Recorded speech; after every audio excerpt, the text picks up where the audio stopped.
कांग्रेस अपने किए में इतना अंदर तक फंस जाती है कि छटपटा के बाहर नहीं आ सकती। उसने बहुत लंबे समय राज किया, इसलिए वो बाहर कैसे आ सकती? क्या कांग्रेस ने ब्यूरोक्रेट्स को और जजेस को संवैधानिक पदों पर नहीं बैठाला? नाम गिनाए? नहीं, अब बीच में अब अनुमति नहीं, नाम गिनाए। इसका मतलब तब कांग्रेस उनसे लाभ लेती होगी। अगर भाजपा अब लाभ ले रही, इसलिए बैठाला होगा जवाहरलाल जी ने, इंदिरा जी ने। लाभ ले रहे होंगे ना आप लोग, जो भाजपा ही ले रहे हैं। अब तो खट्टा कड़वा कड़वा थू और मीठा मीठा गप नहीं चलेगा। ये तो मानो कि हाँ भाई हम भी ये सेटिंग करते थे। इतना तो बोलो कि हम भी ये सेटिंग करते थे जो भाजपा वाले कर रहे हैं। इतना बोलने में भी तकलीफ है। ये बोलो भाई हम भी ये खेल करते थे जब हमारे हाथ में हुकूमत थी, जब हमारे ग्रह अच्छे थे, आज इनके अच्छे। इतना बोलो। क्या आप आपने गवर्नर नहीं बनाए जजेस? आपने जजेस को ओबलाइज नहीं किया? आपने उनको ह्यूमन राइट कमीशन का चेयरमैन नहीं बनाया? गाड़ी घोड़ा बंगला नहीं दिया क्या दिल्ली में? बताऊं, आप मोहम्मद तकी जी की पार्टी के उसमें दिल्ली सरकार के मंत्री के बंगले को विजय नायर इस्तेमाल करते रहे तो करते ही रहे। कौन क्या उखाड़ लिया?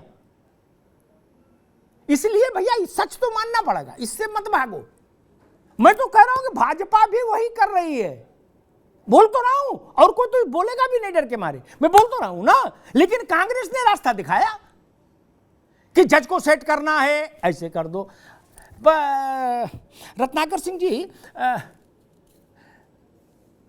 जब 7 जजेस को सुप्रीम कोर्ट के एक झटके में सुपरसीड करके अपना मनपसंद जज चुन के उसको भारत का मुख्य न्यायाधीश बनाया गया था ना, तो पहली बार विश्व भर में इस हड़कंप मचा था, इस बात की चर्चा हुई थी। लेकिन इंदिरा गांधी थी, उन्होंने कहा डैम किया, मैं प्रधानमंत्री हूं, करूंगी तो करूंगी। क्या इसलिए ये मत बताइए ना दूसरे ये तर्क रखेंगे तो ये आपने जो उदाहरण रखे हैं शासन के, वो उदाहरण आपके समक्ष आएंगे, हमेशा आएंगे। इसलिए ये मत कहिए ना। आम आदमी पार्टी किसी पर आरोप लगाएगी तो आम आदमी पार्टी जो कर रही है पंजाब में, दिल्ली में, उस पर भी सवाल होगा। भाजपा किसी पर आरोप लगाती तो आप उस पर सवाल करते हो ना। दूसरी बात मैंने छत्तीसगढ़ की कही, हाथ कंगन को आरसी क्या और पढ़े लिखे को फारसी क्या। जब सरकारी खदान का खुदाई करने वाली एजेंसी 800 कुछ में दे रही थी कोयला, तो चाचा को क्यों दी जो 1300 में दे रहे? बोलो सियावर रामचंद्र की जय। इसका तो उत्तर देना पड़ेगा ना कि प्ले कार्ड हाथ में लेने से सब हो जाएगा। फलाने फलाने भाई भाई, अरे भाई ये कौन भाई भाई है छत्तीसगढ़ में, वो तो बताओ। ये मंच पर चल जाता, वह भीड़ होती है सुनने वाली। तर्कपूर्ण जगहों पर ये सब बातें नहीं चलती हैं, पकड़ जाता आदमी। भाषण में तो ठीक है, अपना बोल दो, जनता है वो जिंदाबाद कर ही देगी। जिसको पूड़ी खानी है और आपकी बस से आई आए, आपकी बस से वापस जाएगा, साथ में पूड़ी भी और खाना भी खाएगा, वो तो जिंदाबाद कर देगा। लेकिन पढ़ा लिखा आदमी तो सोचेगा ना मित्र, जब सरकारी एजेंसी आपको 800 में चीज दे रही खोद कर निकाल कर, तो आपने 1300 का लफड़ा क्यों फैलाया? और ये जो 500 बीच में है, ये क्या है? ये चना है कि मुरमुरा है? ये तो सवाल उठेगा ना। ये चखना है कि टखना है? इसलिए ये विषय है। मूल प्रश्न जो बात प्रशांत कह रहे थे, ये उदाहरण राहुल जी को लंदन में एक बहुत बुजुर्ग पत्रकार ने दिया, जो गांधी परिवार का बहुत करीबी पत्रकार रहा। उसने कहा कि आपकी दादी ने ऐसा कहा था इसी मंच पर। राहुल गांधी ने उसको भी डपट दिया, बोले आपने मेरा भाषण सुना कैम्ब्रिज का, मैंने क्या गलत कहा है? रत्नाकर जी ने कहा जब आपने कहा कि लोकतंत्र के जितने भी अंग हैं वो सब भारत में ध्वस्त हो गए। एक जगह तो राहुल जी ये बोल गए, किसी ने कहा कि ध्वस्त हो रहे हैं, बोले नो हो चुके, पास्ट टेंस। क्या अगर वो ध्वस्त हो चुके सारे तंत्र, तो 3 घंटे में जमानत कैसे हो गई आपके आदमी की? यहां तो 20-20 साल केस ट्रायल पे नहीं आता है। 3 घंटे में तो भैया छूट के बाहर आ गए, कैसे? ये मत कहिए कि सुप्रीम कोर्ट का जो फैसला आपको अच्छा लगे उस तब सुप्रीम कोर्ट अच्छी, और आपके खिलाफ फैसला जाए सुप्रीम कोर्ट को भी लपेट लो, ये शायद मत करिए। इसी सुप्रीम सीबीआई ने अखिलेश जी के मामले में, अखिलेश और प्रतीक के मामले में, आय से अधिक संपत्ति के मामले में क्लोजर रिपोर्ट दी कि नहीं दी, और इसी सुप्रीम कोर्ट ने जिसको राहुल जी कह रहे खत्म हो गया, उसने क्लोजर रिपोर्ट मंजूर की कि नहीं की। अखिलेश जी भाजपा में आ गए क्या? नहीं, भाजपा की लड़ाई उत्तर प्रदेश में सपा से है, बाकी पार्टी तो उतनी महत्वपूर्ण है नहीं। तो ये तो सोचना पड़ेगा ना। अब मान लो सीबीआई क्लोजर नहीं देती, कहती थी केस चलाएंगे, तो क्या हो जाता? सीबीआई को जेल करवा देते क्या? नहीं ना, तलवार तो लटकती रहती। ये तलवार क्यों हटी? सीबीआई और सुप्रीम कोर्ट, आप तो दोनों को खारिज कर रहे हो। तब ये तो सोचना पड़ेगा। मतलब मनीष सिसोदिया जमानत हो जाए तो राउज एवेन्यू कोर्ट जिंदाबाद, और नहीं हो तो बोले कोर्ट मुर्दाबाद। अरे ऐसा नहीं करो यार, मुर्दाबाद बोलोगे तो आपको भी अंदर डाल देगी क्या? अभी मैं कल परसों उधर से गुजर रहा था तो राउज एवेन्यू कोर्ट की बिल्डिंग देखी, बड़ी भव्य बनी है, और इनकी पार्टी के दफ्तर के पास है, बिल्कुल तकी के, आने जाने में कोई दिक्कत ही नहीं, गिरफ्तार हो तुरंत पेश हो जाओ, अगले बगल है, और बड़ी अच्छी बिल्डिंग है, बड़ी सी भव्य। ये नहीं करिए अदालतों के साथ, कम से कम ये मत करिए प्रभु। पवन खेड़ा को छोड़ दिया, बोले चंद्रचूड़ जिंदाबाद, पवन खेड़ा को जेल भेज देते तो कहते फलाने जी मुर्दाबाद। ये ठीक नहीं है। आपके मन से चलेंगे क्या कोर्ट? इसी सिस्टम में क्या ये सच नहीं कि नरेंद्र मोदी 8-8 घंटे इंट्रोगेट हुए हैं? 8-8 घंटे अपनी पानी की बोतल लेके आते थे, क्या सच नहीं है? एक राज्य के मुख्यमंत्री होते हुए 8-8 घंटे इंट्रोगेट हुए। अभी इनने किसी मुख्यमंत्री को तो लपेटे ही नहीं क्या?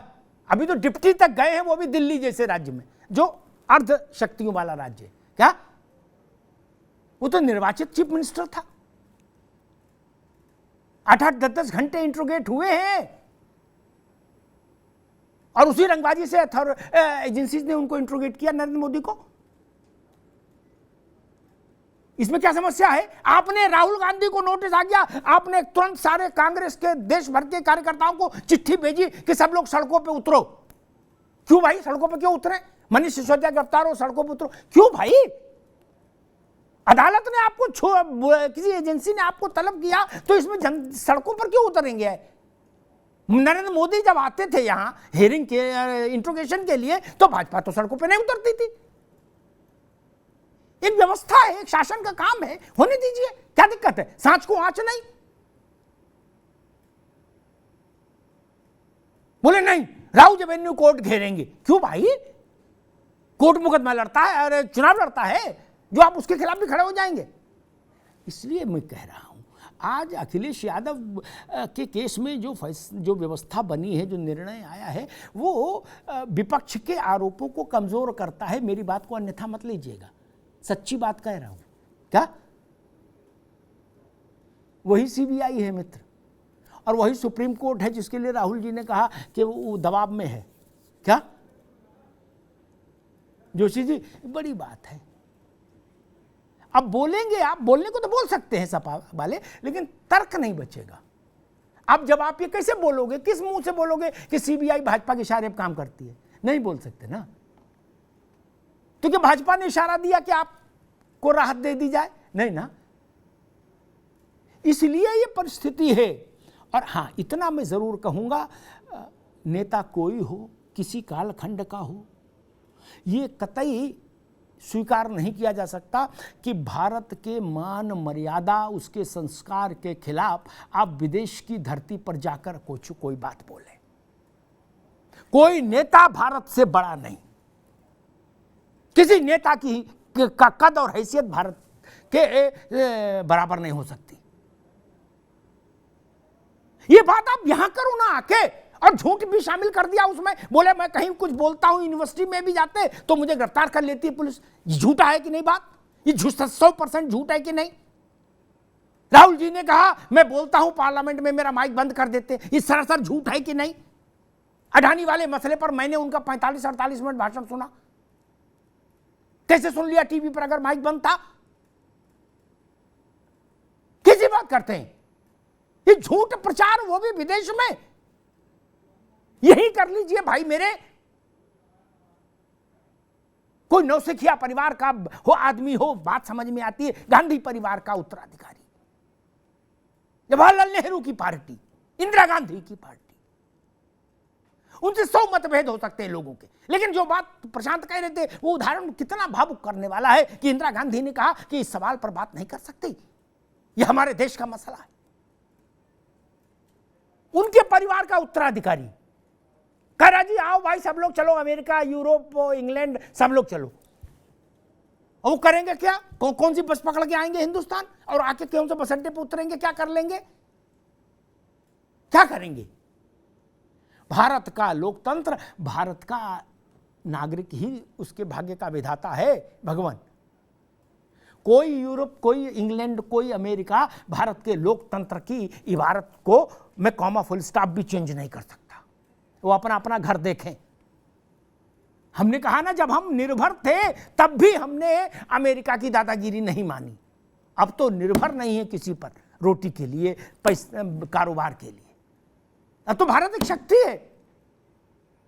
ये चीज बड़ी अक्षम्य है और इसने लोगों के, आम जनता के मन को दुखी किया कि दूसरे देशों के से कहा जा रहा है कि आप चुप क्यों बैठे हो, आप आओ। कैसी भाषा है? वो लोग आके हमारे घर में लोकतंत्र बहाल करेंगे, हमको सिखाएंगे लोकतंत्र कैसा होता है। किसी राज्य में किसी मुख्यमंत्री ने कहा मैं सरकार नहीं छोड़ूंगा हारने के बाद, नहीं। केंद्र में किसी ने कहा कि हम जीत हार जाएंगे फिर भी सरकार नहीं छोड़ेंगे, नहीं ना। कभी सत्ता हस्तांतरण पर गुल्ली डंडा भी चला, नहीं। थप्पड़ भी चले, नहीं। टेंट तंबू लग के फूल माला के साथ सत्ता हस्तांतरण हो रहा है और कह रहे हो लोकतंत्र नहीं। और इसी लोकतंत्र के चलते आप चुनकर लोकसभा में आए हैं। इसी लोकतंत्र के चलते खड़गे जी राज्यसभा में हैं। इसी लोकतंत्र के चलते पीयूष गोयल राज्यसभा में हैं। इतना तो मानो, भारत का लोकतंत्र इतना कमजोर हो गया क्या? विदेशी हेडमास्टर है क्या जो हमको आके पढ़ा देंगे? ये स्वीकार नहीं। यहां की लड़ाई यहां लड़िए, मंजूर है। ये मत कहिए अमेरिका तुम भी आओ और इंग्लैंड वाले तुम भी आओ। वो आ नहीं सकते और आ भी जाए तो हमारा करेंगे क्या? वो तो खुद ही नतमस्तक हैं। अब पहले जैसी बात तो नहीं रही। अभी इटली की प्रधानमंत्री आई थी, क्या बोल के गई? वो पंचायत करने आएंगे कोई? इंग्लैंड का प्रधानमंत्री क्या कहता है? वो हमारी पंचायत करेंगे। वो दिन बीत गए मित्र। अब तो वो खुद ही नमस्ते की भाव में है। ये बढ़ते हुए भारत की शक्ति का एहसास है। इसका आनंद सब लीजिए और इस पर गर्व भी सब करिए। धन्यवाद।